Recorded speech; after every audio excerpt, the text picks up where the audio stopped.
নমস্কার, কেমন আছেন সবাই? আরকে বং কিচেনে আপনাদের স্বাগত জানাই। বন্ধুরা, আজকে আমি আপনাদের নরম তুলতুলে পিঠা রেসিপি বানিয়ে দেখাবো। এটা মুখে দিলেও মিলিয়ে যাবে। এটা বানানো খুবই সহজ। প্রথমে গ্যাসে কড়াই বসিয়ে দিয়ে নারকেল কোড়া দিয়ে দিলাম। এরপর দিয়ে দিলাম পাটালি গুড়। এখানে আমি একটা গোটা নারকেল ব্যবহার করেছি। এখানে নারকেলটা নাড়াচাড়া করতে হবে, না হলে তলায় লেগে যেতে পারে। দিয়ে দিলাম গুঁড়ো দুধ, 3 থেকে 4 চামচ ব্যবহার করলাম। আপনারা এর পরিবর্তে খোয়া ঘিও দিতে পারেন। আবারও একটু নাড়াচাড়া করে নিলাম। নারকেলের পুরটা আমার রেডি হয়ে গেছে। নারকেলের পুর থেকে ঠিক এইরকম শেপে করে নিতে হবে। ভিডিওতে ভালোভাবে দেখে নিন। আমার ভিডিও যদি আপনাদের ভালো লাগে তাহলে লাইক, শেয়ার অ্যান্ড সাবস্ক্রাইব করবেন। আমার সবগুলো বানানো হয়ে গেছে। এরপর একটা বড় বোল নিয়ে নিয়েছি। প্রথমে 1 বাটি চালের গুঁড়ো নিয়ে নিলাম আর দিয়ে দিলাম 1 বাটি ময়দা। ভালোভাবে মিশিয়ে নিলাম।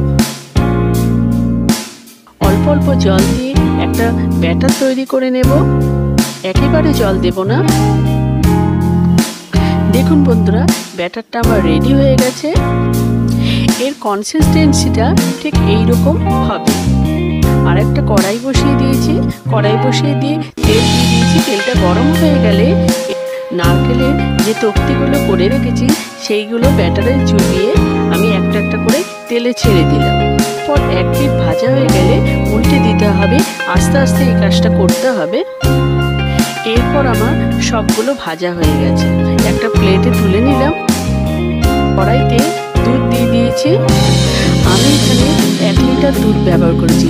1 লিটার দুধটাকে ঘন করে নিয়েছি। বন্ধুরা, দুধ এখানে ঘন হলে খেতে খুব ভালো লাগবে।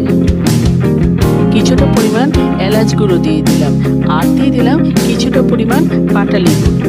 আপনারা যেরকম মিষ্টি খাবেন সেই অনুযায়ী দিয়ে দেবেন। এরপর গুড়টা দুধের মধ্যে মেল্ট হয়ে গেলে পিঠেগুলো আস্তে আস্তে ছেড়ে দিতে হবে। এরপর আমি 10 মিনিট ফুটিয়ে নিলাম। এরপর আমি প্লেটে সার্ভ করে নিলাম। তাহলে আজকে ভিডিওটা শেষ করছি। পরবর্তী আরেকটি ভিডিওতে দেখা হবে।